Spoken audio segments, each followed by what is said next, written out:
ನಾನ್ ರಚಿನಿ. ನಿಮ್ಮೆಲ್ಲರ ಪ್ರೀತಿ ಸಹಕಾರದಿಂದ ಈ ದಿನ Rachini express 2 lakh subscriber cross ಆಗಿದೆ. Thank you. Okay friends, especially ಈ ವಿಡಿಯೋದಲ್ಲಿ ಯಜಮಾನ ಚಿತ್ರ ಹೇಗಿದೆ, ಸ್ಟೋರಿ ಲೈನ್ ಏನು ಅನ್ನೋದ್ರ ಕುರಿತು ನಿಮಗೆ ಫುಲ್ ಡೀಟೇಲ್ಸ್ ಕೊಡ್ತೀನಿ. ಆದ್ರೆ ಅದಕ್ಕಿಂತ ಮುಂಚೆ ಫ್ರೆಂಡ್ಸ್, ಇನ್ನು ನಮ್ಮ ಚಾನಲ್ಗೆ ಸಬ್ಸ್ಕ್ರೈಬ್ ಆಗಿಲ್ಲ ಅಂದ್ರೆ ಮಿಸ್ ಮಾಡ್ತೀವಿ. ವಿಡಿಯೋ ಕೆಳಗಡೆ ಇರೋ red colour subscribe icon click ಮಾಡಿ ಎಲ್ಲ ಹೊಸ ವಿಡಿಯೋಗಳ ಅಪ್ಡೇಟ್ಗಾಗಿ ತಪ್ಪದೆ ಪಕ್ಕದಲ್ಲಿರೋ ಬೆಲ್ ಐಕನ್ ಕೂಡ ಕ್ಲಿಕ್ ಮಾಡಿ. ಯಜಮಾನ ಚಿತ್ರ ಎಲ್ಲಾ ರೀತಿಯ ಮನರಂಜನೆಯ ಅಂಶಗಳ ಮಿಶ್ರಣ. ಬೆಳೆ ಬೆಳೆದ ರೈತನೇ ನಿಜವಾದ ಯಜಮಾನ ಅಂತ ಹೇಳೋ ಈ ಸಿನಿಮಾ ಕೆಲ ಸೂಕ್ಷ್ಮ ವಿಷಯಗಳನ್ನ ಕಮರ್ಷಿಯಲ್ ಶೈಲಿಯಲ್ಲಿ ಹೇಳಿದೆ. ಮಜಾ ನೀಡೋ ಹಾಡು, ಥ್ರಿಲ್ ನೀಡೋ ಫೈಟ್ಗಳ ಜೊತೆಗೆ ಫ್ಯಾಮಿಲಿ ಹಾಗೂ ಊರಿನ ಕತೆ ಇರೋ ಯಜಮಾನ ದರ್ಶನ್ ಅಭಿಮಾನಿಗಳಿಗೆ ಮೋಸ ಮಾಡೋದಿಲ್ಲ. ಬಾರಿ ದರ್ಶನ್ ರೈತರ ಪರ ಕಾಳಜಿ ಇರೋ ಯಜಮಾನನಾಗಿ ಕಾಣಿಸಿಕೊಂಡಿದ್ದಾರೆ. ಅದರೊಂದಿಗೆ ಈ ಸಮಾಜಕ್ಕೆ ಒಂದೊಳ್ಳೆ ಸಂದೇಶ ನೀಡಿದ್ದಾರೆ. ಇದೊಂದು ಪಕ್ಕಾ ಫ್ಯಾಮಿಲಿ ಎಂಟರ್ಟೈನ್ಮೆಂಟ್ ಸಿನಿಮಾ.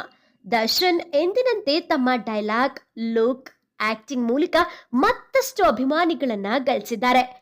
ರೈತರ ಪರ ಕಾಳಜಿ ಇರೋ ಸಾಕಷ್ಟು ಸಿನಿಮಾಗಳು ಸ್ಯಾಂಡಲ್ವುಡ್ ನಲ್ಲಿ ತಯಾರಾಗಿವೆ. ಇನ್ನು ಯಜಮಾನ ಸಿನಿಮಾದಲ್ಲಿ ರೈತರು ಬೆಳೆದಂತಹ ಉತ್ಪನ್ನ ಹಣವಂತರ ಪಾಲಾಗಿ ರೈತರಿಗೆ ಆಗಬಹುದಾದ ಅನ್ಯಾಯದ ವಿರುದ್ಧ ನಾಯಕ ದೊಡ್ಡ ಯುದ್ಧವನ್ನೇ ಸಾರ್ತಾನೆ. ಹುಲಿದುರ್ಗ ಎಂಬ ಊರಿನಲ್ಲಿ ದರ್ಶನ್ ಅಲಿಯಾಸ್ ಕೃಷ್ಣ ನಂದಿ ಬ್ರ್ಯಾಂಡ್ ಎಣ್ಣೆ ತಯಾರಿಸೋ ರೈತ. ಈ ಊರಿನ ರೈತರ ಏಳ್ಗೆಯನ್ನ ಸಹಿಸದ ಗ್ಲೋಬಲ್ ಈಗಲ್ ಎಣ್ಣೆ ಕಂಪನಿ ತನ್ನ ಬ್ರ್ಯಾಂಡ್ ಅನ್ನ ಫೇಮಸ್ ಮಾಡಲು ಏನೆಲ್ಲ ಷಡ್ಯಂತ್ರ ಮಾಡುತ್ತೆ, ಇದರಿಂದ ಕೃಷ್ಣ ಹಾಗೂ ಹುಲಿದುರ್ಗದ ರೈತರಿಗೆ ಉಂಟಾಗೋ ತೊಂದರೆಗೇನು, ಕೊನೆಗೆ ಆ ತೊಂದರೆಯಿಂದ ಹೊರಬರಲು ಕೃಷ್ಣ ಏನೆಲ್ಲ ಮಾಡ್ತಾನೆ ಅನ್ನೋದು ಚಿತ್ರಕಥೆ. ರಶ್ಮಿಕಾ ಮಂದಣ್ಣ, ತಾನ್ಯಾ ಹೋಪ್ ಅಭಿನಯ ಕೂಡ ಚೆನ್ನಾಗಿದೆ. ಬಸನ್ನಿ ಹಾಡಿನಲ್ಲಿ ತಾನ್ಯಾ ಸಖತ್ ಮಿಂಚಿದ್ದಾರೆ. ಹೀರೋ ಇಂಟ್ರೊಡಕ್ಷನ್ ಹಾಡಿನಲ್ಲಿ ನೆನಪಿರಲಿ ಪ್ರೇಮ್, ಪ್ರಜ್ವಲ್, ವಿನೋದ್ ಪ್ರಭಾಕರ್, ಚಿರಂಜೀವಿ ಸರ್ಜಾ ಬಂದ್ ಹೋಗ್ತಾರೆ. ದೇವರಾಜ್ ಅವರ ಗಾಂಭೀರ್ಯ, ಧನಂಜಯ್ ಅವರ ಪಾತ್ರ, ರವಿಶಂಕರ್ ಅವರ ಸಂಭಾಷಣೆ ಶೈಲಿ, ಸುಂದರಮ್ಮ, ಮಂಡ್ಯ ರಮೇಶ್, ದತ್ತಣ್ಣ, ಸಾಧು ಕೋಕಿಲ ಅವರ ಕಾಮಿಡಿ, ಗಿರಿ, ಕೃಷ್ಣ ಹೆಬ್ಬಾಳ್ ಅವರ ಪಾತ್ರಗಳು ಸಹ ಮನಸ್ಸಿಗೆ ಹಿಡಿಸುತ್ತವೆ. ಅಂದ್ಹಾಗೆ ನೀವೆಲ್ಲ ಮೂವಿ ನೋಡಿದ್ರಾ?